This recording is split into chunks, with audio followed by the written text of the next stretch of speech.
el cual incluye todos los grandes descubrimientos de la arqueología bíblica de los últimos casi 170 años y miles de horas de trabajo infatigable y acucioso por parte de muchos especialistas, paleógrafos, expertos en las lenguas antiguas, lingüistas, arqueólogos.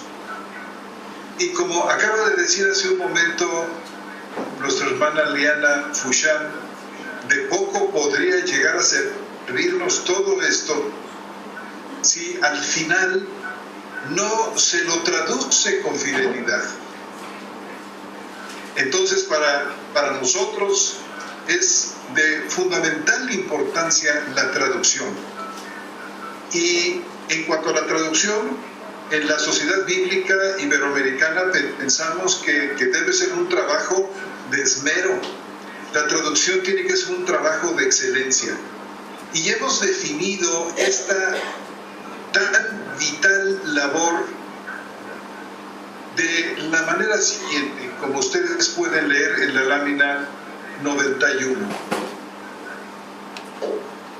Aquí dice lo siguiente: la meta de toda buena traducción debe presentar al lector de una manera precisa y fiel el mensaje original de los escritores inspirados en su propia lengua. Y la lámina 92. Una traducción confiable debe pasar de un idioma al otro.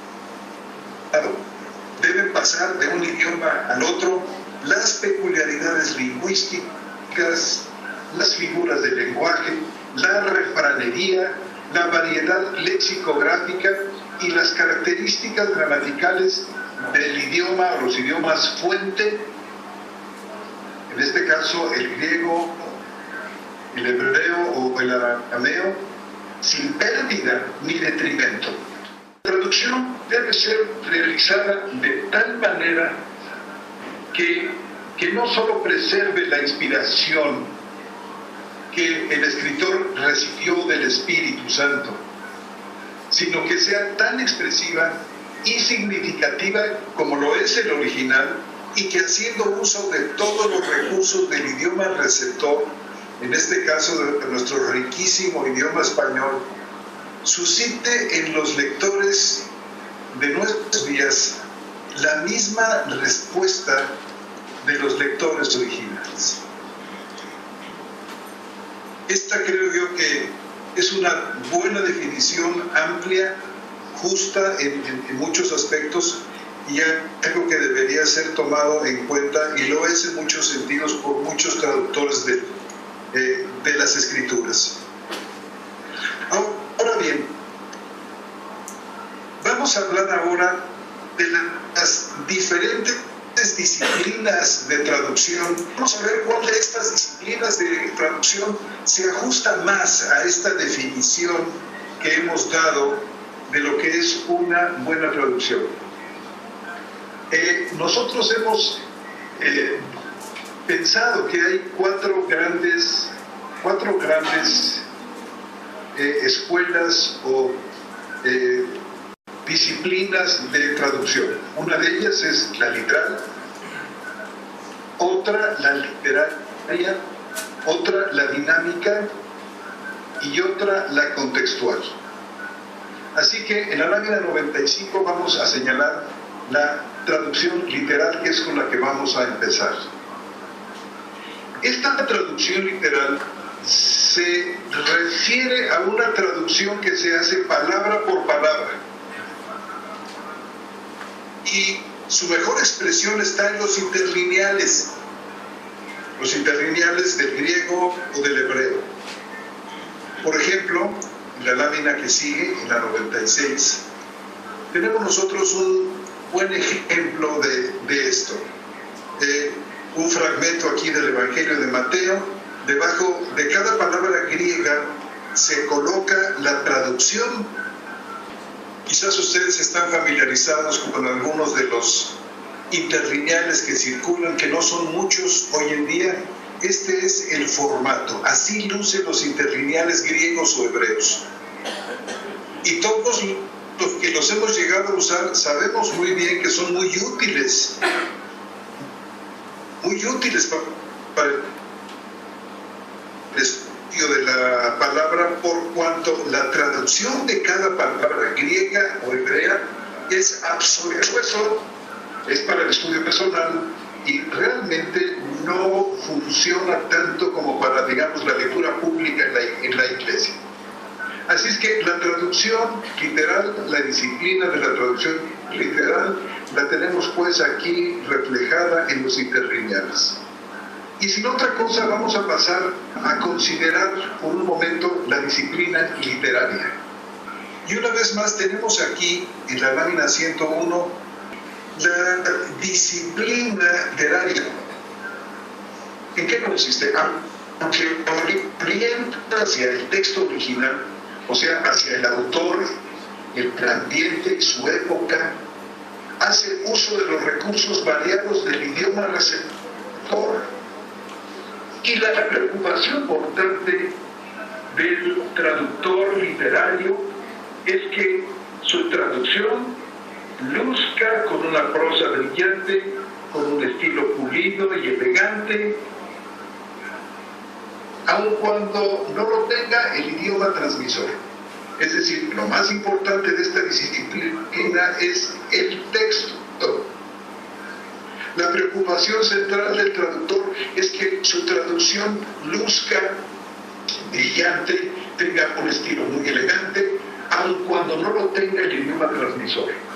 En ocasiones, el traductor, en aras de conservar la belleza de la traducción, hace uso de palabras exquisitas, exóticas, responden además a una audiencia más bien culta. Bajo estos parámetros, el traductor literario actúa con plena libertad para elevar y mejorar el nivel del texto originario, a fin de producir, en su opinión, una plenitud de comunicaciones. Ahora bien, hermanos, esta tendencia al embellecimiento en la traducción ya existía desde los días de los escribas bizantinos. Ellos trataron de retocar, incluso cambiar las palabras de los textos que caían en sus manos de las copias, que consideraban toscas, expresiones o palabras poco elegantes, y las cambiaban por palabras más elegantes y refinadas, como por ejemplo el ejemplo que nuestro hermano Tony Mata citaba en su intervención, el uso de la palabra, por ejemplo, catre. ¿Recuerdan aquel pasaje donde el Señor dice, levántate, toma tu catre y vete a tu casa? Ahí la palabra usada es catre, y puede ser que para los lectores bizantinos que trataban de presentar las escrituras del Nuevo Testamento, el legado de los cristianos tenía que ser pulido y elegante para impresionar inclusive a los reyes, y entonces resulta que la palabra catre les parecía demasiado ruda. Entonces cambiaron la palabra catre por camilla. En otras ocasiones retocaron la palabra catre por lecho. Y las 250,000 variantes que existen en el Nuevo Testamento, entre las 5,700 copias que hemos llegado a poseer, desde los papiros del siglo II hasta los días de la imprenta en que se normalizó el proceso del copiado. Este es el tipo de variante. Realmente las 250,000 variantes, aunque suenen muchísimas, de todos los libros del Nuevo Testamento, en realidad ningún punto doctrinal clave de nuestra doctrina cristiana se viene abajo o es disminuido en alguna manera. Esto es una maravilla. Lo que tenemos nosotros es más bien distinciones de palabras como estas. Es decir, tiene que ver con coloratura. Y los descubrimientos del siglo II, por ejemplo, los papeles y otros, han sacado a la luz, por ser anteriores a los escritos bizantinos, han sacado a la luz el griego koiné, el griego común, el griego, entre comillas, tosco, el griego poco elegante de aquellos documentos. Pero en realidad lo que se descubrió al hacer esto era una lengua llena de colorido, una lengua llena de vida, de belleza, de sencillez.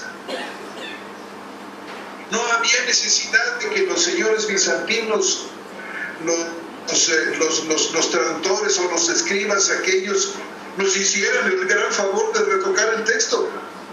De por sí hermoso. Y entonces esta belleza, esta sencillez y, entre comillas, tosquedad del texto es algo que lo tenemos, hermanos, reflejado a la hora que se recogen todos aquellos documentos antiguos para formar lo que hoy llamamos el texto crítico, el texto verdaderamente antiguo. Y aquí el traductor no puede entrar mucho, tiene que tener mucho cuidado de no convertir la traducción en una traducción literaria, que no se convierta una vez más en un escriba tipo bizantino, sino que tome del castellano la multitud de recursos que tenemos, que tiene, para que pueda transmitir esta sencillez, este colorido, esta maravillosa tosquedad, esta vida que emana del texto, como lo conocemos a través de estos grandes descubrimientos. La traducción literaria hace uso, por supuesto, de muchísimos recursos. Estamos hablando de la traducción literaria. Recursos estilísticos, variedad de estilos, niveles lingüísticos, por ejemplo, nivel léxico, sintáctico, semántico. Y esto no es malo per se.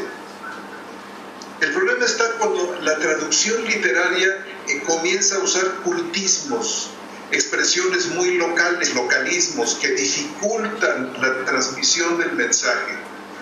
Y un buen ejemplo de este tipo de versión las tenemos en las antiguas Biblias antiguas, españolas, como la de Torres Amat, o la de Serafín Aucejo, para citar. Pero en la sociedad bíblica iberoamericana creemos que nuestro idioma español es maravilloso, rico, expresivo, pletórico de recursos y un magnífico, un excelente instrumento para la comunicación del pensamiento de Dios. Y haciendo uso de toda esta riqueza sin hacer de la elegancia del idioma el foco de atención, puede lograrse una traducción hermosa, muy leíble, en un español claro, poderoso, contemporáneo, que haga justicia al lenguaje y a los estilos literarios en los que se escribió la Biblia. Vamos a hablar ahora, dentro de las disciplinas de traducción, de la dinámica. Vamos a hablar de la disciplina. Y esta disciplina dinámica también se le conoce como traducción por equivencias dinámicas. Bien, por todas partes de nuevas traducciones bíblicas que están haciendo uso de esta técnica, de esta disciplina de traducción. Por ejemplo, desde tiempos antiguos, la versión de Dios llega al hombre, la nueva versión internacional, la Biblia, varias Biblias que no quiero mencionar por nombre, que están utilizando la nueva traducción viviente, la versión de la palabra de Dios para todos, o la Biblia en lenguaje actual, y en inglés una cantidad impresionante de versiones que utilizan esta técnica. Y la piedra angular de la equivalencia dinámica o de la traducción dinámica es traducir ideas en lugar de palabras.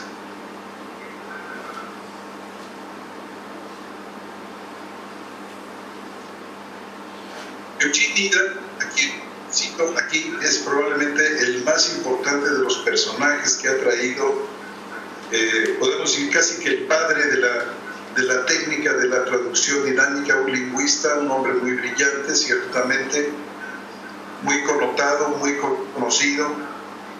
Él decía que las palabras son meramente vehículos para las ideas y que lo importante realmente eran las ideas. Y por otra parte, otro lingüista que sigue a Eugene Naira es el profesor Kenneth Taylor, que escribió lo siguiente. Dice, tomamos la idea original. Kenneth Taylor está detrás de la Living Bible, de la Biblia viviente, de una traducción muy conocida en los Estados Unidos, y en el prólogo a su Biblia dice que tomamos nosotros la idea original y la convertimos en el lenguaje de hoy. Y la equivalencia dinámica es una teoría de la traducción basada en la premisa de que cada vez que algo en el texto griego o hebreo es extraño o poco claro para un lector contemporáneo, el texto original, dicen, debe traducirse en términos de un equivalente en lugar de la otra palabra. Y ahí viene lo de equivalencia dinámica. Lo más importante en este tipo de disciplina es el lector. Así como en la traducción, en la técnica de la traducción literaria, lo importante es el texto, que sea bello y hermoso. Aquí, en esta disciplina de traducción, lo importante, dicen ellos, viene siendo el lector. Lo más importante, pues, para la traducción literaria, enfatizando el punto, es el texto. Lo más importante para la traducción dinámica es el receptor. Ahora bien, digo, magnífico. Yo puedo decir que la Sociedad Bíblica Iberoamericana tiene, por supuesto, en la mira al receptor, al lector. Tiene que ser inteligible el mensaje de Dios para él. Ahora bien, regresando al punto de ideas en lugar de palabras, los traductores dinámicos dicen claramente, abiertamente, que no se sienten obligados a expresar las palabras exactas del original. Y cito aquí a Kenneth Taylor, que dijo lo mismo. Está diciendo esto cuando describe él su método de traducción. Decía Kenneth Taylor, tomamos la idea original y la convertimos en el lenguaje de hoy, como podemos ver en la lámina. Y añade, y podemos ser mucho más exactos que la traducción verbal. Ahora, yo no entiendo que los traductores dinámicos no prestan atención a las palabras de los textos griego o hebreo, no. Lo que afirmo es que realmente no sienten ninguna obligación por expresar en español las palabras exactas del original. Por el contrario, las traducciones esencialmente literales o las contextuales, palabras del original. Y la mayoría de los lectores de las traducciones dinámicas no saben esto, no saben de las enormes libertades que se toman a veces los traductores con las palabras del griego o del hebreo.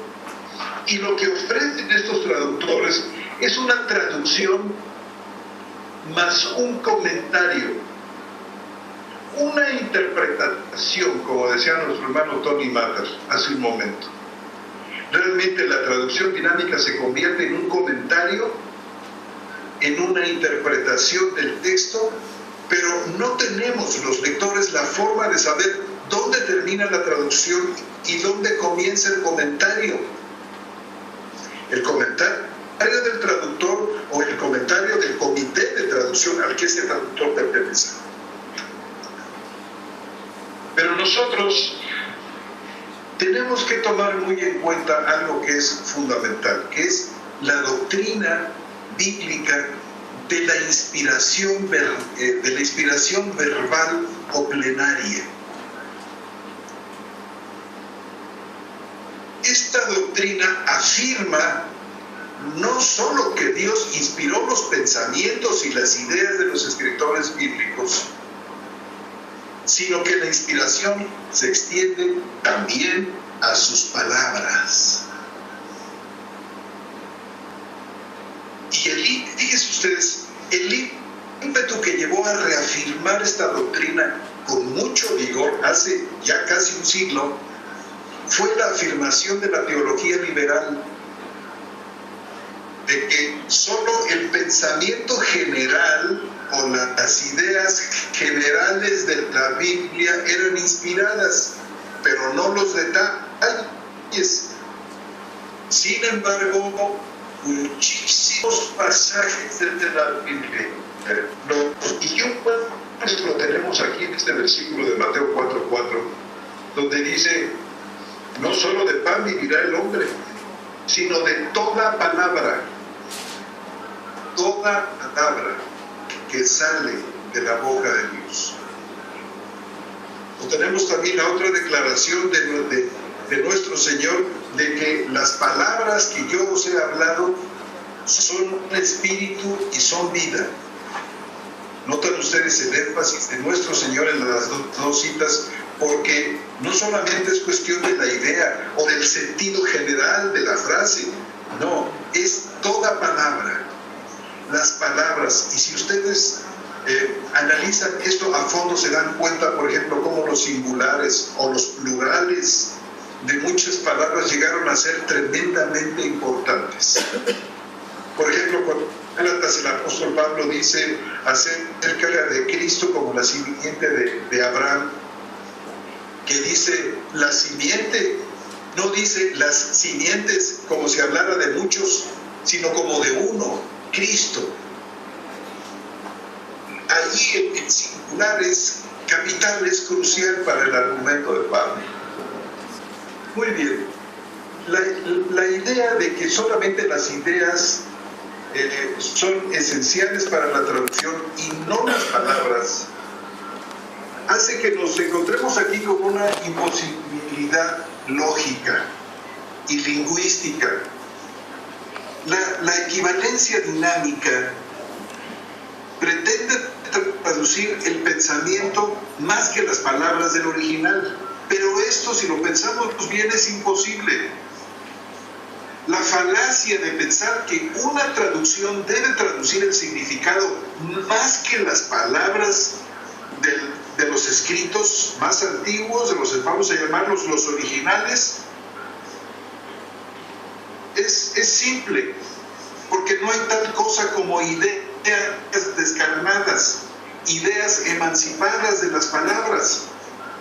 Las ideas y los pensamientos dependen de las palabras y se expresan por ellas. Cuando las palabras difieren, el significado difiere. Afirmar que podemos transmitir ideas en vez de palabras es una imposibilidad. Pasar por alto las palabras a favor de la idea es un caso clásico de pasar por alto lo que es primario y precedente, y en lugar de eso elegir lo que es secundario y subsiguiente.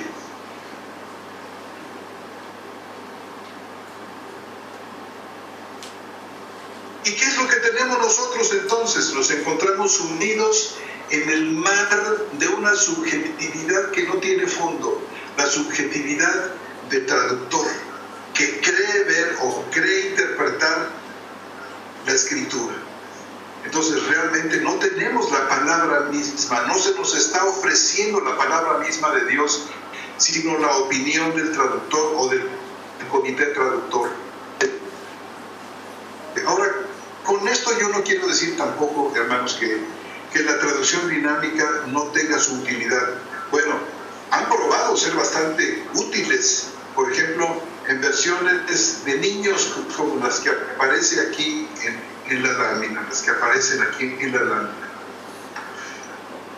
Y voy a citar aquí a William Wonderly, que era un lingüista, seguidor también de las teorías de Naira, que en este caso fue el autor de la versión popular, que así se llamó, que luego se llamó Dios llega al hombre, o hoy se llama Dios habla hoy, que es un traductor dinámico y que afirma, detalla, es el público al que se dirigen estas versiones dinámicas y son realmente útiles. Bueno, al pueblo no letrado, el pueblo de reciente urbanización,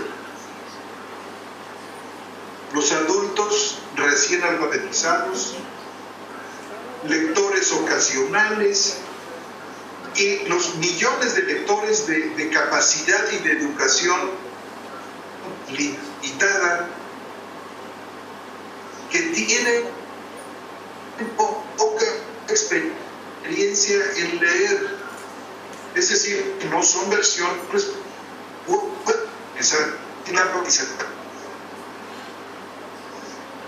pero como dice esta lámina con estas manos,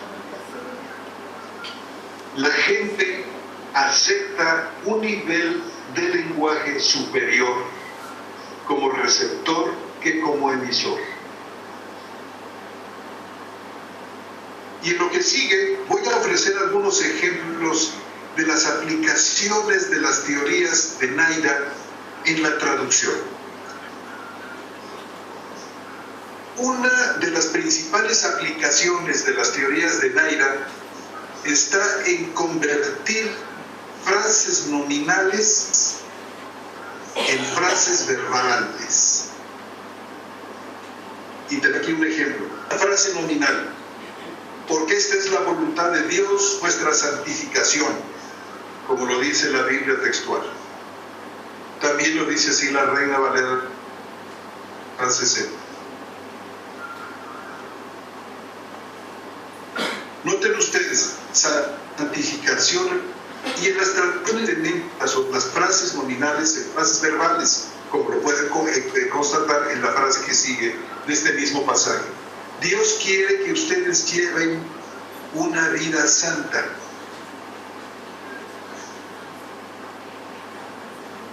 Noten ustedes, alguien puede decir, bueno, puede ser que hasta me guste más la dinámica o me parezca más clara, pero no es así, porque el Espíritu de Dios dijo santificación. Y no es una cosa que sea peculiar al griego, que tenga que ser necesariamente cambiada al español, absolutamente no. Es una tendencia que llega a un momento, hermanos, en que después de estar leyendo durante mucho tiempo por estas versiones, nos damos cuenta de que llegan a ser aburridas, llegan a ser cansonas. Es mucho más claro santificación, obedece más vamos, lo dejamos ahí. Hay muchas cosas que tenemos que dejar ahí y decimos, bueno, que los hermanos interpreten, que los hermanos profundicen, que busquen la palabra santificación en otros lugares de las Escrituras y puedan ellos corregir la sana doctrina. Pero no le damos nosotros el bocado aparentemente masticado. Lleven una vida santa, porque hay en la palabra santificación muchísimo más contenido que simplemente. Así que de este ejemplo que acabamos de ver, podemos decir que la tendencia de la traducción dinámica es cambiar frases nominales por frases verbales. Y lamento nada más poner ellos en casa, habiendo cientos de ellos. Es simplemente para que ustedes puedan darse una idea de cómo funciona esto. Hay aquí en la 108b algo muy importante que quiero que ustedes noten. Una tendencia de la traducción dinámica es cambiar las metáforas. El Nuevo Testamento y también los profetas están llenos de metáforas. Y las metáforas son poderosas. Como si ustedes van a los textos griegos o hebreos, no y lo agregan ahí. En esta lámina 110 vemos cómo se añaden los cómo que no están en el texto. Y que tiene que transformar la frase entera en algo que a veces viene a ser un exceso de palabras. Hay circunloquios incesantes porque quieren explicitarlo todo. Quieren explicarlo todo como si los lectores, en este caso los lectores estaban, para hacerlo pierde poder la metáfora. Dice, por ejemplo, la palabra de Dios para todos: yo de que después de que me vaya, algunos hombres entrarán en su grupo y como lobos salvajes tratarán de destruir al rebaño. Muchas cosas, cuando lo comparamos con la lámina anterior, cuántas cosas han venido a cambiar. Qué grande puede ser el volumen de la explicitación. Ahora, Si los traductores de las versículos, esta palabra de Dios alcance popularidad, bueno, si esto es realmente lo que están buscando, en lugar de destruir las metáforas, deberían conservarlas. porque una metáfora arrastra mucho más. Y una metáfora es más fácil que quede como, ya no tanto como concepto, sino como imagen en la mente de la persona. Y fíjese, una frase tan importante que Cristo dijo, como la que vamos a ver a continuación, realmente no se hubiera convertido en un proverbio, no se hubiera convertido en una frase lapidaria e importante si no se hubiera dicho como se dijo. Una palabra muy conocida de nuestro Señor, muy conocida, fíjense ustedes, que hasta lo usan los que no son cristianos. Pero tú, cuando des limosna, la Biblia textual, cuarta edición, y de igual manera la Reina Valera 60, dice: pero tú, cuando des limosna, no sepa tu izquierda lo que hace tu derecha. Estamos frente a una metáfora. No sepa tu izquierda, como si las manos tuvieran alguna capacidad de comprensión. Esto es precisamente la metáfora, el secreto, el misterio y el poder que tienen las metáforas. Ahora vamos a comparar esto con otras versiones. Pasamos a la lámina que sigue, por favor. Fíjense en lo que se convirtió: no sepa tu izquierda lo que hace tu derecha. Dice: cuando tú ayudas a los necesitados, no se lo cuentes ni siquiera a tu amigo más íntimo. ¿Se dan cuenta? Con toda esta cantidad de palabras, lo que hicieron fue destruir la metáfora y quitarle el filo a la metáfora y hacer que no sea tan relevante ni que quede tan firmemente adherido a la memoria. Es más, prescinde de la imagen. Podemos comparar con otras versiones de este mismo pasaje. ¿Cómo es que se diversifica tanto y cómo es que se destruye esto? Porque según Naida cree que no podemos nosotros llegar a entender: no sepa tu izquierda lo que hace tu derecha. Y pasa lo mismo, otro pasaje muy del estilo del anterior.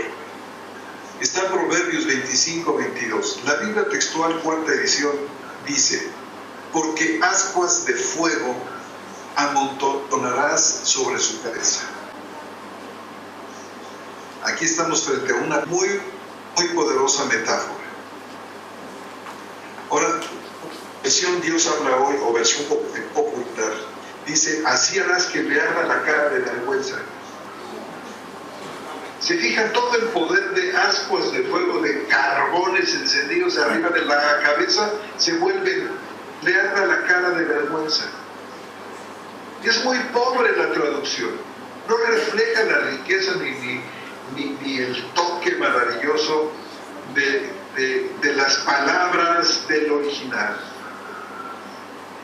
Y pasemos a la lámina que sigue, por favor, la 118A, para que vean cómo la versión Palabra de Dios para Todos lo traduce. Dice, pues acimarás el enojo. Esta de plano, hermano, se fue por peteneras y se fue lejos, muy lejos, inclusive de la idea. Pues así le calmarás el enojo y el Señor te recompensará. Pues fue la manera como el traductor dinámico, que es que la entendió. Pero por supuesto que no hay tal cosa. Podemos pasar a la Nueva Biblia de Jerusalén para que vean otra traducción dinámica de este pasaje. Dice, así lo pondrás colorado y Yahvé te recompensará. ¿Se imaginan, hermanos, lo barato de esto? No tiene manera de compararse con la riqueza de las palabras, no solamente las ideas y a veces ideas malentendidas. Pasemos ahora por último a examinar cómo la Nueva Versión Internacional traduce este pasaje. Harás que se avergüence de su conducta. Totalmente desvaído, no tiene la fuerza de las palabras, vamos a decir, del original. Así que nos damos cuenta cómo las traducciones dinámicas vienen realmente, por una parte, a cambiar las metáforas, cambiar frases nominales por frases verbales, y lo que, en mi opinión, se vuelve una cosa mucho más grave es transformar términos clave. Transformar términos clave, como el pasaje que vamos a considerar en este momento, que es Romanos capítulo 5:1. Observen ustedes cómo aparece este pasaje en la Biblia textual, cuarta edición, superior a la traducción Reina Valera desde muy diversos ángulos. Dice, por tanto, habiendo sido declarados justos por la fe, tenemos paz para con Dios por medio de nuestro Señor Jesucristo. El punto que es el que está en Roma, habiendo sido declarados justos. Aquí hay algo muy importante. Tenemos un verbo que se traduce como declarados justos. La palabra griega, el verbo griego, dikeo. Este es un término forense. Y la importancia doctrinal de este verbo no puede soslayarse. No debe debilitarse, sin que al mismo tiempo tengamos una grave pérdida. Dikeo es un término forense. Este término se empleaba en los tribunales romanos en los días de Pablo. Este es un término de jurisprudencia, es un término de tribunales. Y los jueces lo utilizaban para declarar justo al posible maldad, es que no se le imputaba algún delito. Equivale a una sentencia. Empleaban esta palabra, dikeo. El apóstol ahora pasa a los tribunales romanos al tribunal y se lo aplica a Dios, como señalándolo como juez. Dios escudos. En virtud de la obra perfecta que Cristo realizó en la cruz como sustituto de los malhechores, por la que todos los pecados de ellos es tan vital, es un mensaje tan poderoso como mensaje cristiano, que como decían los reformadores del siglo XVI, es el artículo en el que la iglesia se mantiene en pie o cae. Y esta palabra maravillosa, declarar justos, se ha convertido en algo que difícilmente, o yo diría imposible, de poderlo ver en las traducciones que poseemos nosotros dinámicas. Y voy a mostrar en la lámina que sigue o desquitado por otra cosa. Dice la Nueva Biblia Española: según lo dicho, rehabilitados ahora por la fe, estamos en paz con Dios. Hermanos, rehabilitados no nos conduce a la idea de un vocablo ligado con la jurisprudencia romana y aplicado a Dios, y nos declara justos. Y si vemos el que sigue, tomado se llama la versión esta BLPH, la Biblia, la palabra de Dios hispanoamericana. Noten ustedes cómo traduce Nikeo: restablecidos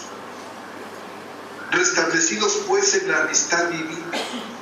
Entonces, rehabilitados o restablecidos puede significar mil cosas menos la que las palabras que tenemos nosotros, las palabras con los que el Espíritu de Dios dejó expresar esta gran verdad, nos dice. Ahí tenemos la palabra de Dios también. Ahí dice aprobados por Dios. Así que Dios nos aprobó gracias a la fe.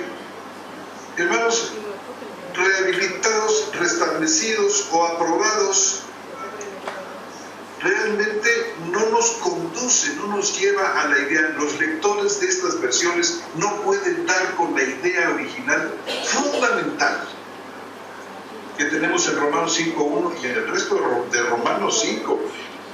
Y esto viene desde el capítulo 13. Entonces, los traductores dinámicos, siguiendo a Naira y a otros lingüistas, han hecho también lo que sigue. No solamente han cambiado términos importantes, no solamente suprimen o disminuyen las metáforas, no solamente cambian oraciones nominales por verbales, sino que han suprimido también las preguntas retóricas. En cantidades importantes han suprimido las voces pasivas, que son tan importantes y que definen la obra de Dios hecha a nosotros, Dios ejecutando sobre nosotros su voluntad salvífica. Y han eliminado las voces reflejas y las regulares pasivas, y reducen el nivel de vocabulario, como acabamos de ver en Romanos 5.1, y cambian palabras que ellos, los traductores o los comités, consideran difíciles. Y otra cosa que hacen es recortar la extensión de las oraciones, reduciéndolas a una serie de oraciones breves. Este es el gran problema de la traducción dinámica. Y estamos llenos de estas versiones por todos lados, y se jactan de que realmente son las buenas, y que las traducciones demasiado literales no son tan buenas, siendo justamente al contrario. La Biblia textual tiene cuidado particular por las palabras, por los textos, por el significado lexicográfico, que tiene que ver, hermanos, con contextos sociológicos, que tiene que ver con la reconstrucción que muchos sociólogos y arqueólogos apoyaron, hermanos, donde crecieron y donde se dieron las cartas, las epístolas y los evangelios. Todo esto son cosas que el traductor debe tomar en cuenta, y que muchas veces no ocurre así. Pasamos ahora, para terminar, vamos a considerar por un momento la traducción contextual. Nuestro hermano Tony y nuestro hermano Marcelo ya nos dieron algunas ideas de esto. A lo mejor mis hermanos van a procurar algunos detalles adicionales, de modo que no me quiero detener mucho. Hermanos, hagan esto con estos pequeños cuadros, un montón de versículos. Si ustedes quieren libros, si ustedes quieren textos de un capítulo, etc. La escritura consta de muchas partes, y todas están muy bien integradas. Cuando nosotros podemos traducir una parte de ella, en este caso una profecía, parte de este conjunto. Hermanos, bueno, tenemos que entender aquí que hay una unidad interna y que depende íntimamente de su contexto. De vocablos, por ejemplo, tienen un uso específico, los términos. Pablo es muy dado a cierto tipo de términos que tienen un significado muy particular, a un tipo de construcciones sintácticas que le son muy propias, y que cuando se trata de traducir una determinada expresión o un vocablo difícil, bueno, pues nosotros en primer lugar recurrimos a lo que es inmediato, ya que hay una unidad interna y que depende por lo mismo de su contexto. Si queremos nosotros traducir bien, decíamos nosotros que en la traducción contextual, todos nosotros cuando se trata de traducir versículos, no solamente tenemos el versículo delante, sobre todo cuando se trata de términos o expresiones que nos encontramos muy a menudo a lo largo del texto, sino que tomamos para su esclarecimiento, para su adecuada traducción, el contexto. Por ejemplo, un pasaje difícil de Romanos capítulo 8, un vocablo en particular, bueno, para poderlo traducir con precisión, buscamos nosotros, si estamos en Romanos, buscamos en la misma carta, buscamos el contexto cercano, que sería en este caso 2 o 3 capítulos antes y 2 o 3 capítulos después. No solamente tenemos nosotros un contexto cercano, sino un contexto remoto. Es decir, en el esclarecimiento trata de expresiones idiomáticas, buscamos nosotros el contexto cercano y buscamos nosotros el contexto lejano o remoto. ¿Cuál sería? La literatura de Pablo. En lugar de saltar hacia Juan o en lugar de irnos a Génesis, lo que hacemos es buscar la traducción adecuada en la comprensión que nos ofrece el contexto general, ya sea de la carta de la que estamos traduciendo o del contexto más amplio de la literatura, ya sea juánica, ya sea paulina. Y esto es muy importante, no solamente nos enfocamos en el árbol y nos olvidamos del bosque, sino que mantenemos en equilibrio tanto el árbol en particular como el bosque en el que está colocado.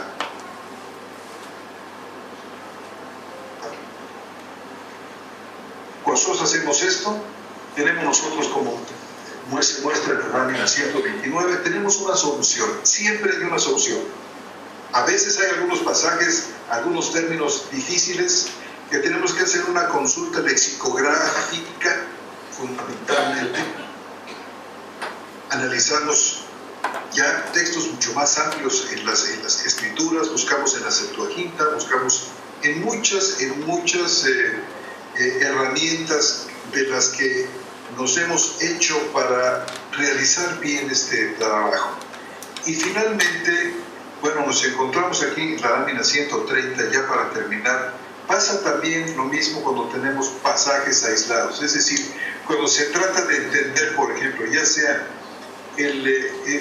un pasaje o un término o una expresión como el que tenemos en la parte derecha inferior del cuadro, con 2 versículos que tenemos en un contexto próximo, en este sentido, o 2 al revés, o en el sentido contrario.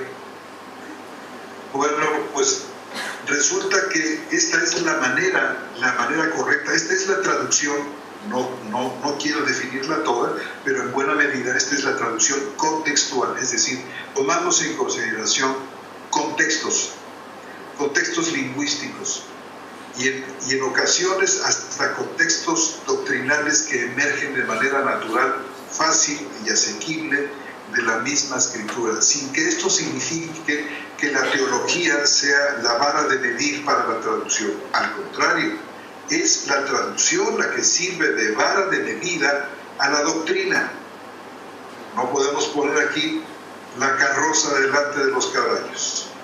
Es la buena traducción la que informa una buena comprensión, una buena doctrina. Y bueno, llegamos al final de esta presentación diciendo que en esta traducción contextual y en todo el esfuerzo que representa la Sociedad Bíblica Iberoamericana, lo que nos interesa es, y esto define la traducción contextual muy bien, no lo que el autor divino pudo haber dicho si hubiera escrito en castellano, sino lo que él dice. Palabras, no solamente ideas, en hebreo, arameo y griego. Y por último, la lámina que sigue, lo que logramos es, en esta disciplina de traducción, fidelidad a todo el texto completo, expresividad cuando usamos todos los recursos del idioma para la traducción, y esto crea relevancia. Y bueno, pues dejo aquí la conversación. Por último, en la lámina que sigue, la final, quiero expresar mi agradecimiento por su paciencia y por su atención a esta parte de la conferencia. Muchas gracias.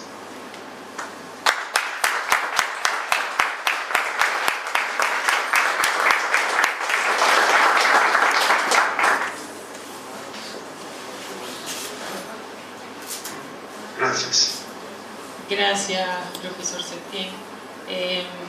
Podemos abrir entonces una sección de preguntas para que el profesor, pues, si pudiera contestar alguna de ellas, pues con mucho gusto. Adelante. Bueno, hola, ¿qué tal? Quería hacer una preguntita que me pasó estudiando el Antiguo Pacto, el Antiguo Testamento. Podía ver un versículo que en el texto masorético decía una cosa, en la Septuaginta decía otra, y en el otro, en la otra fuente de autoridad que habían dicho antes, creo que no era, el Pentateuco samaritano decía otra. Entonces, ¿en qué se baja la sociedad bíblica? O sea, ¿qué es lo que lleva en ese momento a poner en el texto, ¿no? Cuando esas tres fuentes dicen palabras distintas?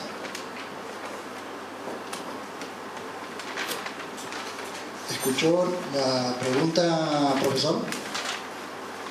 Sí, tengo alguna idea. Voy a formular yo mismo la pregunta para que me corrija el hermano. ¿Qué hace la sociedad bíblica cuando tiene que decidirse por alguna traducción en un pasaje o en un término o expresión difícil donde las fuentes a las que recurrimos presentan diferentes resultados? Sí, exactamente. Hay un pasaje en el libro de Jueces, capítulo 19, versículo 2, creo que es. Jueces, donde habla en aquellos días en que no había rey en Israel, sucedió también que cierto varón levita, que residía en los confines de la serranía de Efraín, tomó como concubina a una mujer de Betlem, de Judá. Pero su concubina cometió adulterio contra él y lo abandonó y se fue. Eso dice en la Biblia textual, segunda edición. La Reina Valera dice, y le fue infiel. Y la Septuaginta dice que lo dejó y lo abandonó. Entonces, ¿cuál es, cómo hacen para traducir cuál de esas versiones es la más fiel al original? Y un ejemplo, hay otros. Fíjese, hermano, que en la Septuaginta no solamente hay un pasaje ni en el texto masorético hay solamente un pasaje en el que se emplea ese término o expresión, sino que hay varios.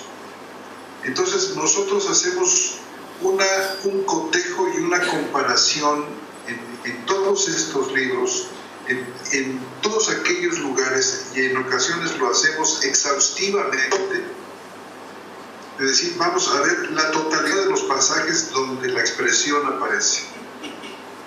Vemos si está combinada con algunos elementos, algunos que están más cerca del pasaje de Jueces, y vamos haciendo una selección de aquellos pasajes que tienen una conformidad sintáctica y lexicográfica con el pasaje en particular. Checamos nosotros cuidadosamente los muchos lugares, a veces hasta nos lleva semanas. Es decir, mientras estamos desarrollando labores de traducción, hay varios versículos que anotamos nosotros en una agenda aparte, que los vamos viendo, sobre todo cuando se trata de hacer un trabajo exhaustivo de pasajes. Nos metemos nosotros y finalmente, y todo esto le voy a decir, hermano, en oración. Dependemos del Señor, que es el autor de la palabra.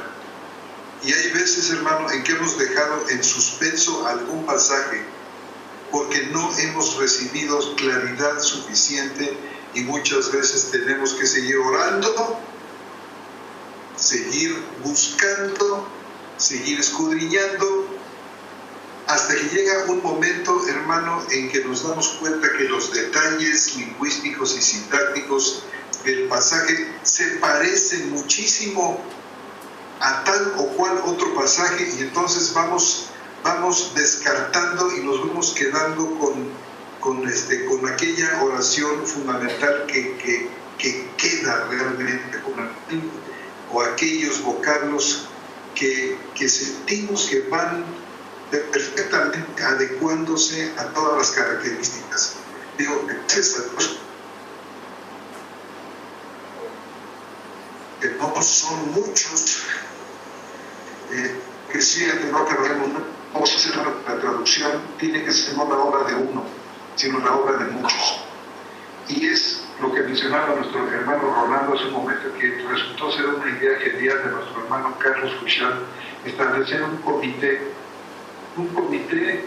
de traducción que está compuesto de todos aquellos hijos e hijas de Dios que tienen algo que aportar, algo que decir, alguna sugerencia para el cambio. O sea, no nos cerramos a uno o dos criterios, sino nos abrimos, y al hacerlo estamos también dependiendo del Señor, porque esta es una empresa espiritual. Esto no es un negocio articulado con algún tipo de técnicas estilo laboratorio, porque todo lo que generaríamos es algo así como un Terminator, es algo así como un robot. Y sabemos que la traducción no puede ser robótica, la traducción es palabra viva, y muchas veces en esta idea que tenemos en la sociedad bíblica de que la verdad está en la mano de muchos y muchas, siempre hacemos el espacio suficiente, hermano, para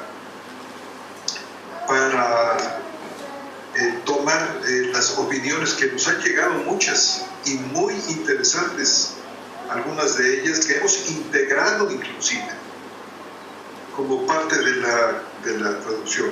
Yo creo que en el caso de los jueces que usted menciona, yo creo que la traducción que tenemos nosotros, la que escogimos para este pasaje de Jueces, es en la que, en el temor del Señor y con mucha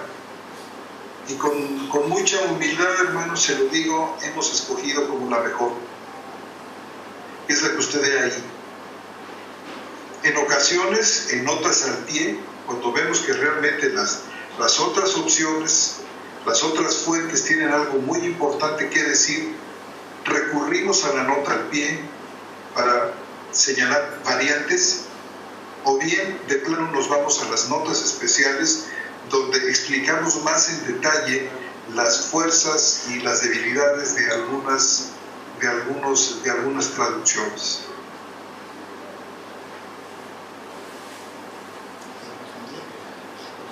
Yo quiero añadir a lo que dijo nuestro profesor Septién, que el trabajo de traducción del antiguo pacto en esta ocasión es como un inicio, es como un avance. De ninguna manera está terminado. Y entonces me he fijado que aquí sí hemos usado el texto masorético, pero en el prólogo está especificado a dónde hemos iniciado nuestra crítica al texto masorético. Entonces, de ninguna manera esto es exhaustivo y este es el trabajo que tenemos que comenzar a hacer ahora. Entonces, hay algunos teólogos que dicen que no es que cometió infidelidad, sino que se enojó con él y se fue. Entonces, esa va a ser la diferencia, ¿no? Escuchen bien. Hay teólogos que dicen en ese pasaje que ella se enojó con él, lo degradó a él y se fue. Otra cosa es el de infiel o cometer adulterio. Claro. Esta yo diría que no ha sido evaluada por la Biblia Hebraica Crítica todavía. Este es el trabajo que hay que hacer exhaustivo y es por lo cual estamos tratando de conseguir los fondos, porque son $3 millones para hacerlo. La Universidad de Jerusalén los está esperando para porque tienen que crear unos sistemas unos programas de computación donde tienen que meter todas las palabras griegas, todas las palabras hebreas de las 4 fuentes para hacer un análisis y esto se hace a través de programas de estadística para lograr comparar y que arroje un grado de corrupción del texto. Entonces, en base a un cambio de letra y en una revisión de todo el texto globalmente, eso arroja qué libros están más contaminados. Unos de los que están peor, pues son precisamente Jueces, Josué, Reyes y Primera y Segunda de Samuel. También por otro lado tenemos la restauración de la Septuaginta, que nuestros hermanos están trabajando en Alemania para preparar la Septuaginta de Gotinga. Entonces ya han salido algunos libros, pero justo estos que le nombro todavía no han salido. Entonces, porque a lo largo de los años, pues las copias manuscritas que se registran como Septuaginta fueron como adaptándose al texto masorético para que se pareciera el texto al que ellos querían poner como central. Entonces, este es un trabajo incipiente y lo que queremos es crear y que ustedes estén informados de esta problemática para que oren y aporten pues con sus ofrendas en el momento que sea, en el momento que el Señor les haga sentir si esto es así. Ya les quitará el sueño. Adelante.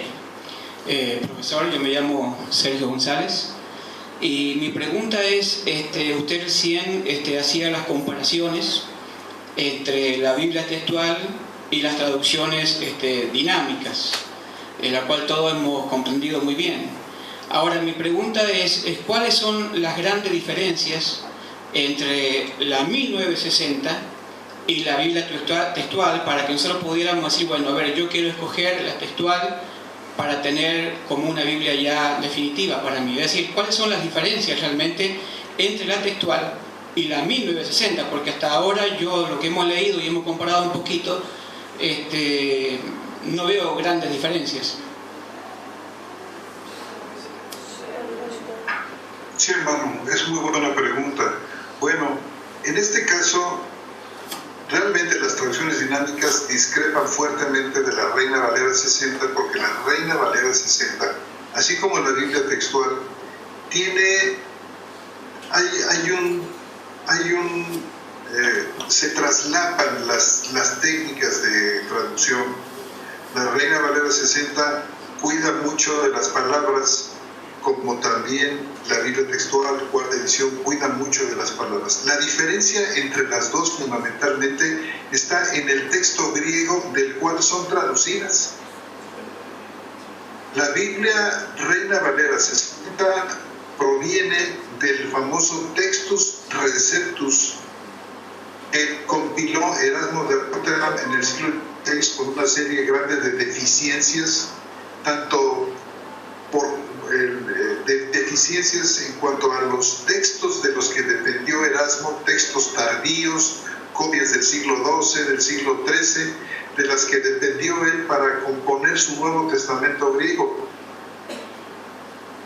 En cambio, la Biblia textual cuarta edición proviene, en cuanto al Nuevo Testamento, proviene del texto crítico que se ha conseguido a través de un largo proceso de casi 170 años, desde 1850 a la fecha, con los magníficos descubrimientos de Konstantin von Tischendorf y los trabajos de críticos textuales como los que mencionó nuestro hermano Tony Matta, Lachmann, Tijort,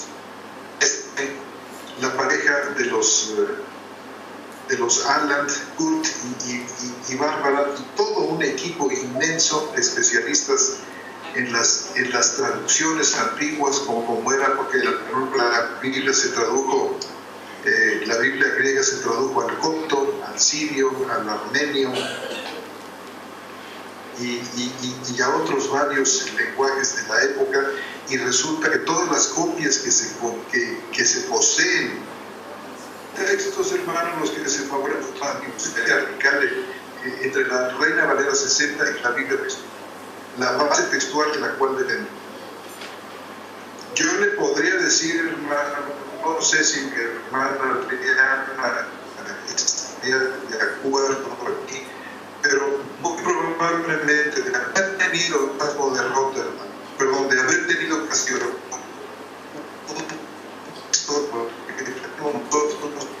el texto crítico, muy probablemente la ha sido mucho. Como de Casiodoro tradujo mal, el problema es que dependió de una base textual que no es ni la sombra de la maravilla del texto crítico que ahora poseemos. Ahí radica la diferencia entre las dos. Podemos verlo desde muy diversos ángulos. Por ejemplo, el asunto de las omisiones. Y aquí, bueno,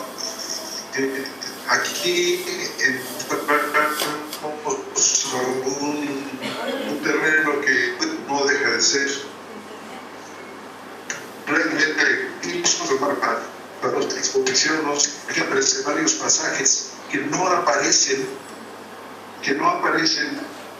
en los textos más antiguos, pero que sí aparecen en el texto de Erasmo.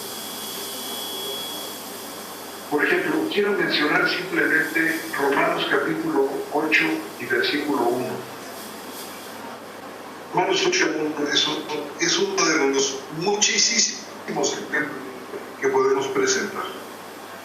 Los textos más antiguos que poseemos, los papiros, los antiguos documentos, los códices como el Sinaí, del año 350,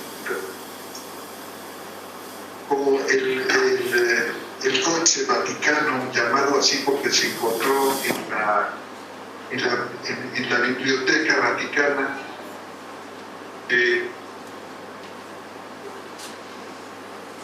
los papiros Bodmer, que son muy antiguos, unos del año 125, otros del año 150, 165, todos antiguos de la Carta a los Romanos. Romanos 8:1 termina ahí. Ahora pues ninguna condenación para los que están en Cristo Jesús. Y resulta que en algunas de las copias posteriores de esta carta, y esto se puede comprobar a la hora de cotejar, y esta es una de las funciones muy importantes de la crítica textual, cotejan las copias que se poseen. Las copias más antiguas conservaron Romanos 8.1, como yo le acabo de decir. Pero por el siglo IV o V aparecen algunos comentarios marginales en algunas de las copias antiguas griegas. Son los que no tratan conforme a la carne, sino conforme al espíritu. En muchas copias aparece como un comentario marginal que se llama glosa. Pues en algunas ocasiones estas glosas marginales le parecieron tan correctas al copista que terminaron por meterlo dentro del texto. Y entonces tenemos otras copias tardías donde ya aparece los que no andan conforme a la carne, sino conforme al espíritu, ya como algo insertado ahí. Pero al insertarlo allí, realmente dañan gravemente el pensamiento del apóstol Pablo. Porque ciertamente la expresión, los que no andan conforme a la carne, sino conforme al espíritu, está en el versículo 4, en Romanos 8.4. Pero la función de esta expresión en el versículo 4 cambia radicalmente si nosotros la traemos de ahí y la colocamos en el versículo 1. En el versículo 4, los que no andan conforme a la carne, sino conforme al espíritu, es una descripción del verdadero creyente. ¿Quién es un verdadero creyente? El que no anda conforme a la carne, sino conforme al espíritu, y eso porque la ley del espíritu de vida en Cristo Jesús lo libró de la ley del pecado y de la muerte. Pero si nosotros transponemos esta parte, los que no andan conforme a la carne, conforme al espíritu, y la colocamos como mal hicieron varios de los antiguos copistas, que la convirtieron de glosa marginal en texto vivo, entonces esa expresión se vuelve un condicional. Un condicional que Pablo no intentó de ninguna manera. Entonces el pensamiento es: no hay ninguna condenación para los que están en Cristo Jesús, si es que andan en la carne, si es que andan, perdón, en el espíritu y no en la carne. Lo que viene a ser una descripción del versículo 4 se vuelve un condicional del versículo 1. Esto realmente es un atentado a la doctrina de la salvación del apóstol Pablo, quien apunta a la salvación, a la liberación de la condenación, solamente a través de la obra perfecta de Cristo que se nos comunica en la unión con Él.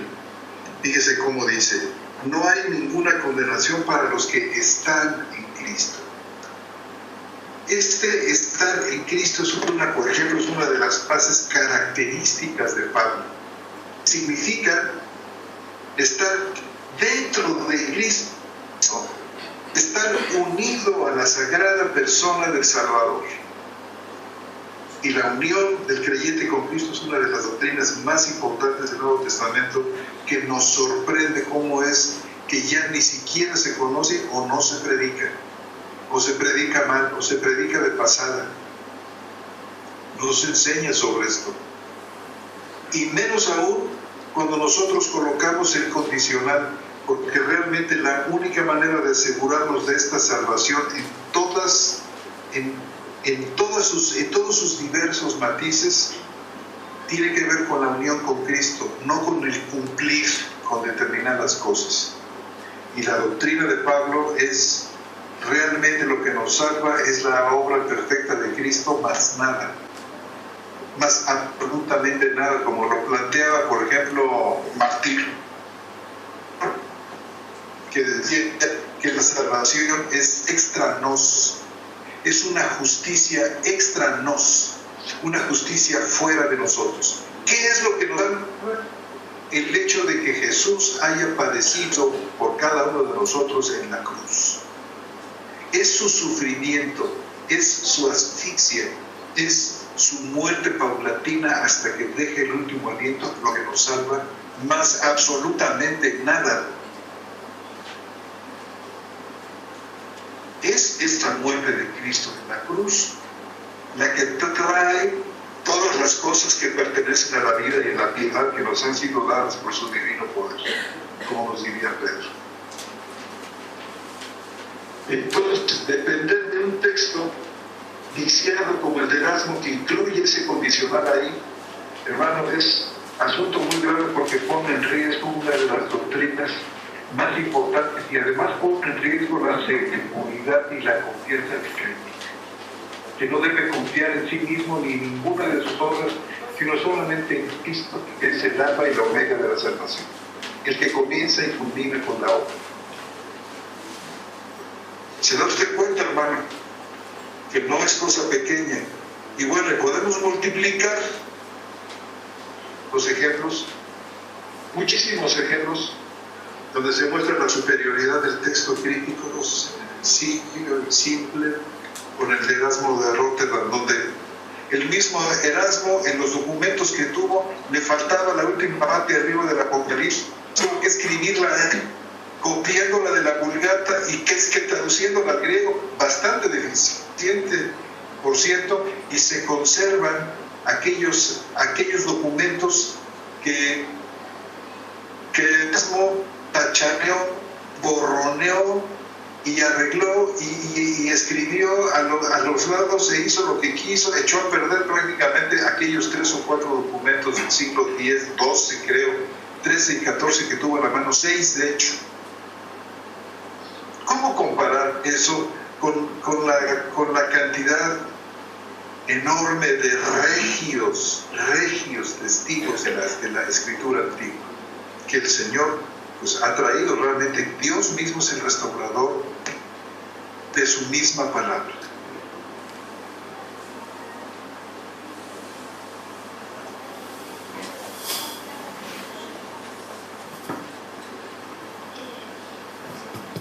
Querido hermano, para agregar algo con relación al profesor Septién, Erasmo de Rotterdam vivió en el siglo XV y es considerado el padre del humanismo. No solamente era teólogo, lo que significa que había estudiado de una familia rica la carrera de monje y era fiel al Vaticano, a un papa corrupto de los Medici, sino que también era en su vida muy promiscuo, homosexual, y mucho que decir de él, un hombre ambicioso que quería pasar a la historia, tan popular como aquel hermano que había hecho la traducción de la Vulgata latina. Como él quería resaltar su personalidad, pide permiso al Papa para hacer una traducción al griego, y él no era docto en griego. Entonces, como dice el hermano Septién, toma 6 escritos y desecha los más antiguos, siendo que esos antiguos eran los que más peso tenían para hacer una traducción más correcta, y hace la traducción del Texto Receptus en 6 meses para competir. Logra esa traducción y lamentablemente fue lo que tuvo nuestro querido hermano Casiodoro de Reina para hacer la traducción del griego al castellano. Entonces, nuestra querida Reina Valera, que tardó el hermano 12 años en hacer la traducción, fue perseguido, tuvo que deambular de España a Inglaterra, de Inglaterra a Francia, de Francia a Inglaterra y de Inglaterra a Alemania, donde fue protegido, pero toda su vida vivió perseguido, acusado. 12 años la pluma no se le cayó de la mano, y dijo el hermano: vendrán otros que mejorarán nuestro trabajo. El Señor levantará otros hermanos que van a restaurar este texto y van a lograr hacer una mejor traducción al español de textos más antiguos, más fidedignos.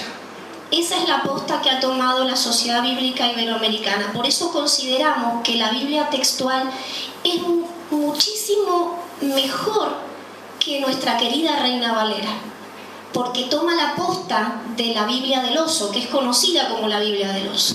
Entonces, se han mejorado la traducción al castellano, a la lengua española, que nosotros es como española, pero es la antigua castellana, en 250.000 variantes. O sea, hay 250.000 mejoras como esta, que es fundamental porque ataca la fe, la salvación por fe.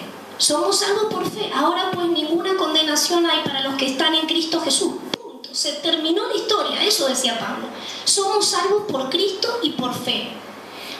Al Masoreta o en este caso que tradujo y metió como condicionante las frases, por eso las palabras son tan importantes en la traducción, de ser fiel a lo que Dios dice en hebreo, arameo y en griego. Entonces por eso consideramos hermanos. ¿Ah?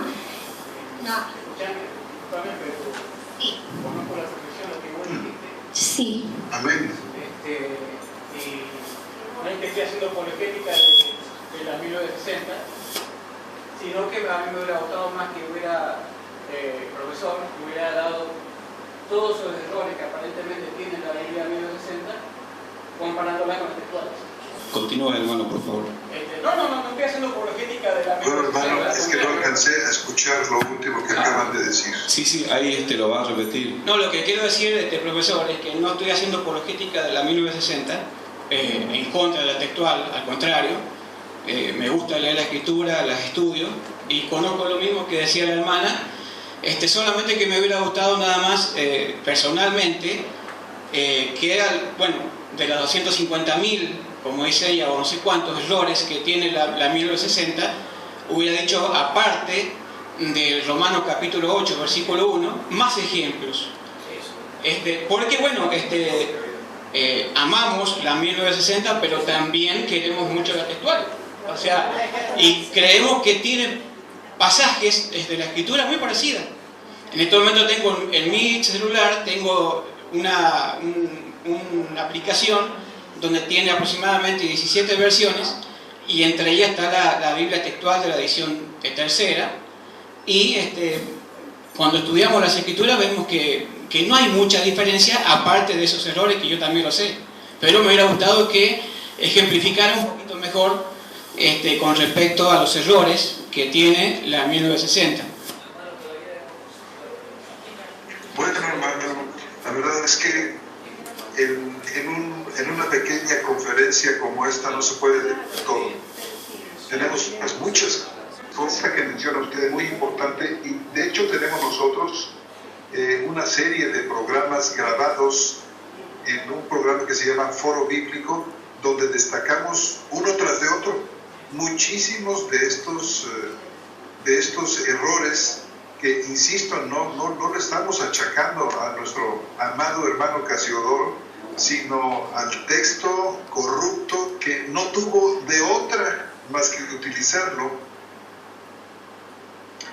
Bien, hermano, por ejemplo, yo quisiera hablar del famoso final largo que nos encontramos al final del Evangelio de Marcos. Realmente el Evangelio de Marcos, según los documentos más antiguos y los códices, termina en el versículo 8. Marcos 16:8.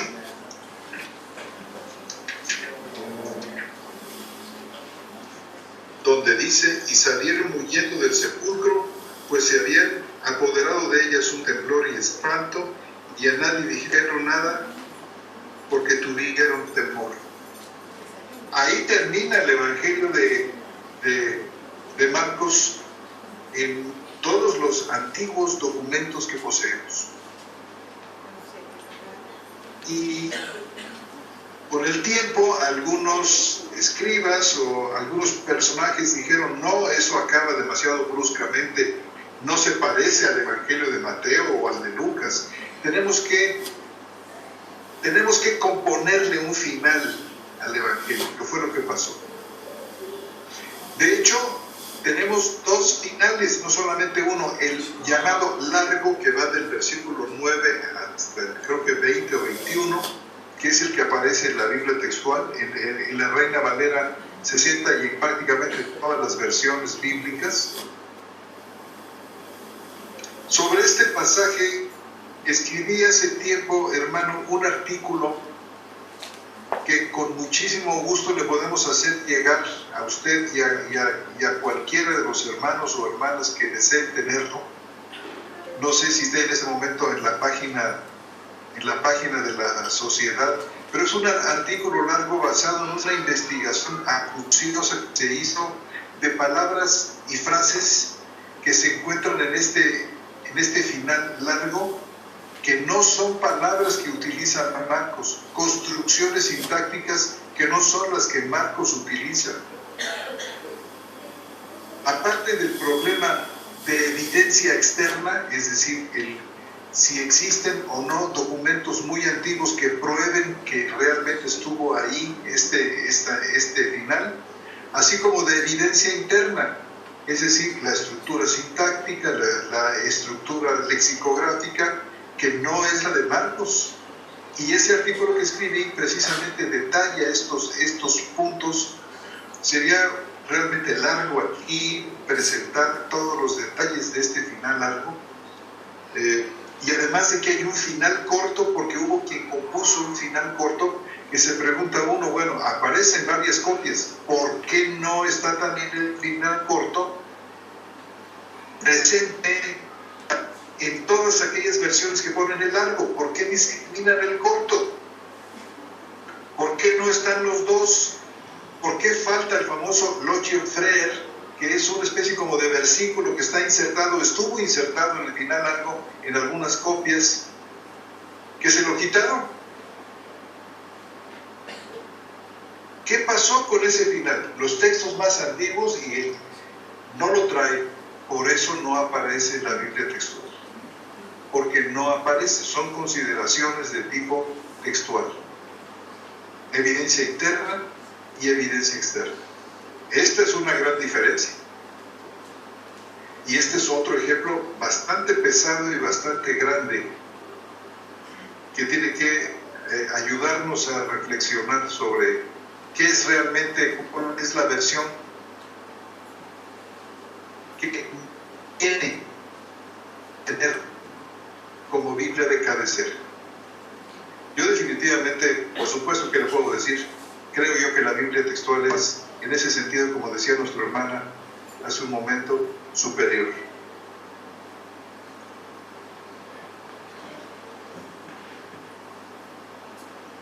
Usted puede, hermano, por favor, al final de la conferencia pasar con mi hermana, con cualquiera de los hermanos de la Sociedad Bíblica. Ellos con mucho gusto le pueden mandar este artículo. Son más o menos unas 20 o 22 páginas que puede usted leer detalladamente. Este es un punto importante, y otros también.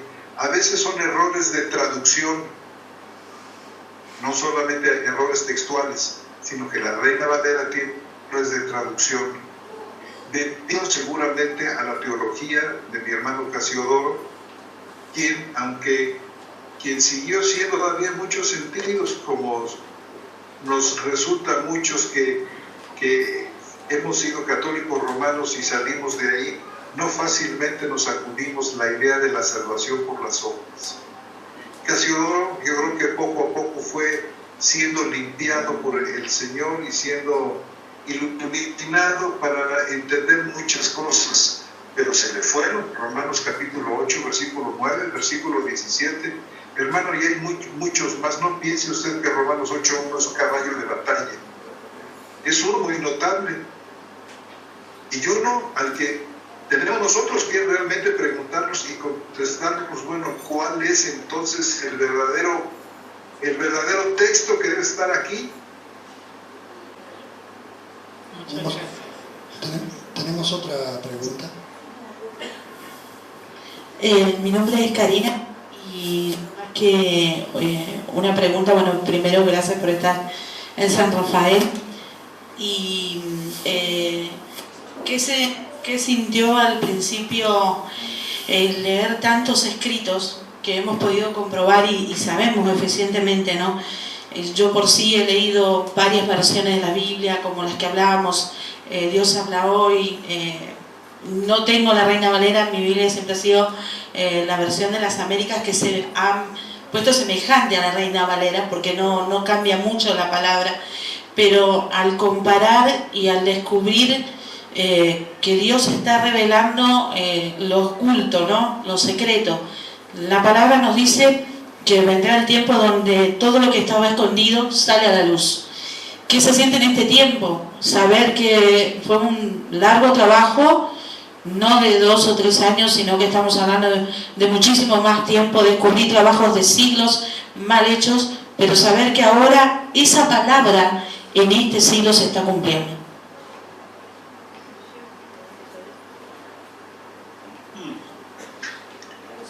Gracias por ese comentario, que creo que es más que pregunta, un comentario. Así es, hermana. Todo esto es el esfuerzo de muchos cientos, yo diría miles de hombres y mujeres realmente amantes de la palabra de Dios, que han consagrado sus vidas enteras. Mi hermana Liana hablaba hace un momento sobre la Septuaginta, se refería, por ejemplo, a la Septuaginta de Göttingen, una obra que ha aparecido, como bien decía ella, en varios fascículos. Hermana, es trabajo de 72 años. Tengo el privilegio de tener esa Septuaginta en sus, creo que 35 tomos que lleva.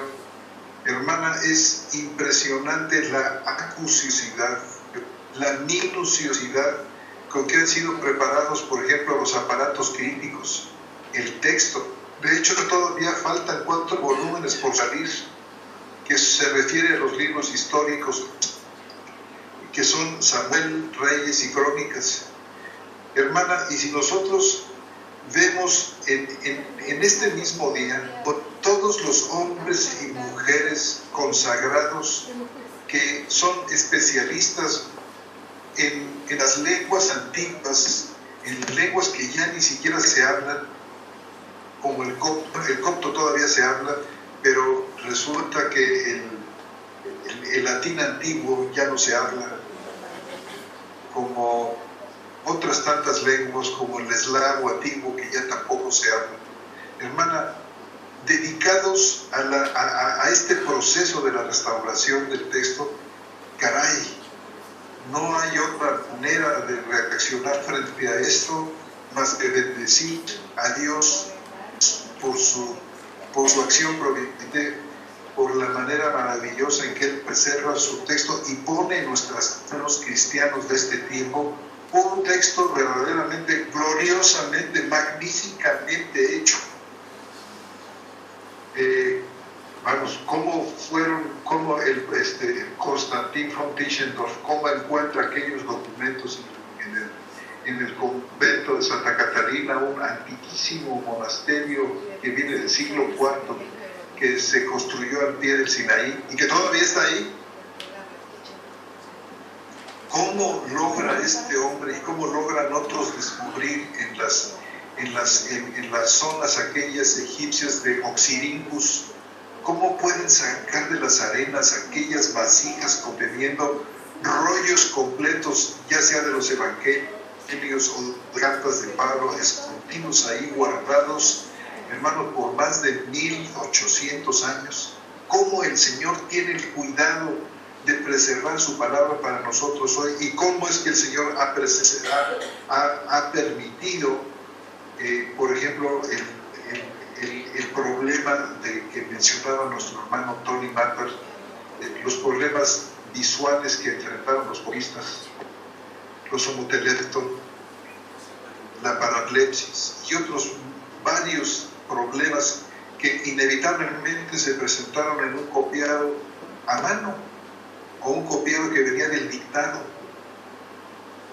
Todo esto forma parte de esta epopeya y creo yo que deberíamos nosotros abrir nuestra mente y abrir nuestro corazón y preguntarle al Señor, hermanos, si realmente esto viene de Él, si realmente hay muchísimo más por encontrar y muchísimo más cercanía al pensamiento, a la ipsísima verba de Dios a través de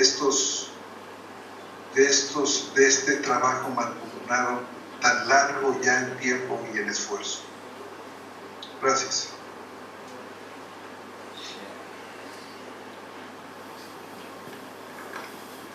Ahora, otra pregunta, profesor. Del orden que vamos a ver en la Biblia Textual 4, de los libros del Antiguo y Nuevo Pacto, ¿qué ventaja tienen para nosotros como lectores este orden, más allá de ser más fiel a lo que la Iglesia en su primer tiempo tuvo? Para nosotros, ¿qué ventaja tiene leerlo en este orden que se nos presenta? Bueno, el asunto del orden puede verse desde varios ángulos. Por virtud del tiempo, porque todavía falta que mi hermano Tony se haga acto de presencia. Hermano, sencillamente, el asunto del orden de las cartas de Pablo. Es incontable la cantidad de comentaristas bíblicos y de estudiosos que se han quejado continuamente de que no ha habido el valor suficiente para colocar las cartas de Pablo en orden cronológico y que los creyentes la lean en orden cronológico, es decir, cómo fueron apareciendo las cartas. No en este orden que tenemos nosotros, que hemos tenido, que es Romanos, primero y segundo de Corintios, Gálatas. No, el orden como se escribieron que es diferente. Entonces, podemos nosotros ese despliegue de conocimiento de Pablo tiene unas ventajas enormes el hecho de que tengamos las cartas en orden cronológico, pero no sé por qué razón no hubo la determinación y el coraje de poderlas acomodar en el orden en el que están ahora. ¿Por qué tener separado el libro de los Hechos del libro de Lucas, del Evangelio de Lucas, cuando se trata de un mismo autor y una obra, cada una de ellas dirigida a la misma persona, al excelentísimo Teófilo? El libro de Lucas es la primera parte de una obra en dos partes, Lucas y Hechos, y por primera vez ahora tenemos la ventaja de tenerlos juntos. Hermano, estas son cosas que, bueno, puede ser que nos cueste un poquito de trabajo acostumbrarnos al nuevo orden, pero las ventajas son muy, muy grandes. No es lo mismo leer primero Romanos que leer primero Gálatas, que es la primera carta del apóstol, definitivamente.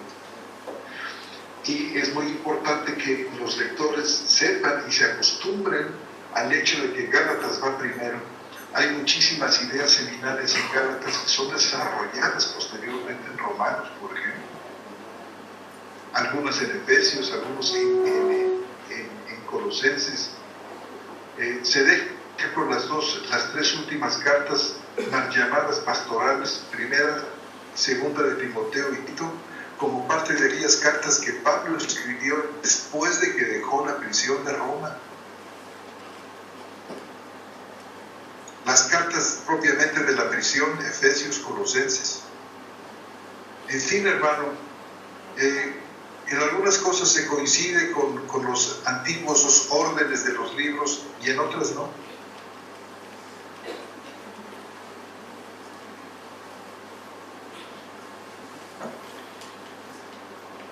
Hay mucho más que decir, lo confieso, hermanos, por este asunto, nada más para contestar de manera rápida, porque esa es una de esas preguntas que requieren de larga explicación, pero la tenemos. Sí, la tenemos si ustedes entran en YouTube y buscan el Foro Bíblico SBIA, encontrarán un programa dedicado para la compaginación original de la Biblia. En él encontrarán diferentes ejemplos y todas las justificaciones que nos han llevado pues a la propuesta que presentamos en la cuarta edición. Yo podría agregar que, por ejemplo, en el Antiguo Pacto como hasta la tercera edición fue presentada, hay libros que son cumplimientos de profecías y posteriormente es la declaración de esa profecía. Entonces ya por ahí, si uno lo lee en orden, pues nunca se van a enterar de qué es lo que ha pasado. No solamente se han ordenado los libros, sino también los capítulos y los versículos. Ahí en el libro de Daniel, la Septuaginta en este caso arroja muchísima más luz, y ustedes verán que hay, creo que el capítulo 5 y 6 van después del 8. Entonces, todo está justificado a pie de página, solamente tienen que bajar un poquito la mirada y eso les llevará a una nota final de la página del libro, en los pasajes especiales, y ahí tendrán la explicación. Entonces, todo está como bien razonado y ustedes verán a lo largo de que hagan sus lecturas pues el beneficio de esto, porque la comprensión es mayor.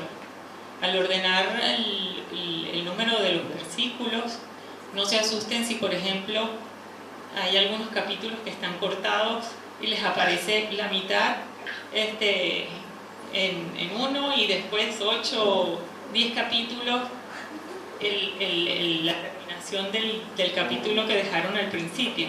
Igualmente en los versículos, algunas veces vienen primero los últimos y otros después. Todo eso está a pie de página y dice secuencia original y traca, traca, traca. ¿Sí? Una pregunta más y ya continuamos la segunda parte. Buenas tardes, profesor. Mi nombre es Nora. Nosotros hace mucho ya que usamos la Biblia textual y quería preguntarle, o más bien decirle por favor que explicara en la Biblia Valera, en el capítulo 4 de Romanos, el versículo 25, dice: el cual fue entregado por nuestras transgresiones y resucitado para nuestra justificación. Y la textual cambia ese modificador directo y dice: y resucitado a causa de nuestra justificación. ¿Podría explicarnos para quedarnos tranquilos con respecto a esa traducción?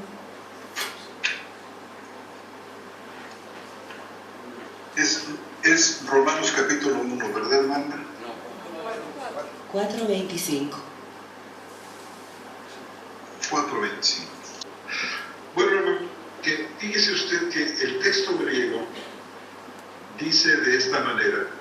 Comienza la primera oración del versículo, dice el cual os, dice os paradosi diata paraptómata imón. La primera palabra es un pronombre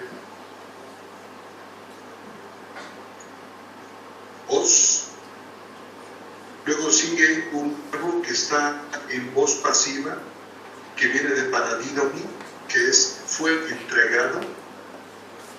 Luego dice dia, por medio de, por causa de. Luego dice ta paraptómata, un artículo junto con un sustantivo, habla de paráptoma, que quiere decir delitos o transgresiones. Entonces se puede traducir justamente y perfectamente el cual fue entregado por causa de las transgresiones de nosotros. Esta es la traducción correcta del pasaje. Lo que tiene, si me hicieras el favor de leerlo. Y el cual fue entregado, dice, por nuestras transgresiones, me parece, ¿verdad?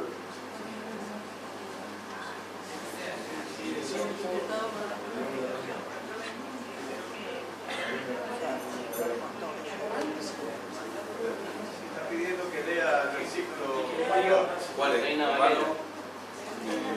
Lo estoy buscando. Ah, Reina Valera. Es que todos tenemos una victoria. Acá está la Reina Valera.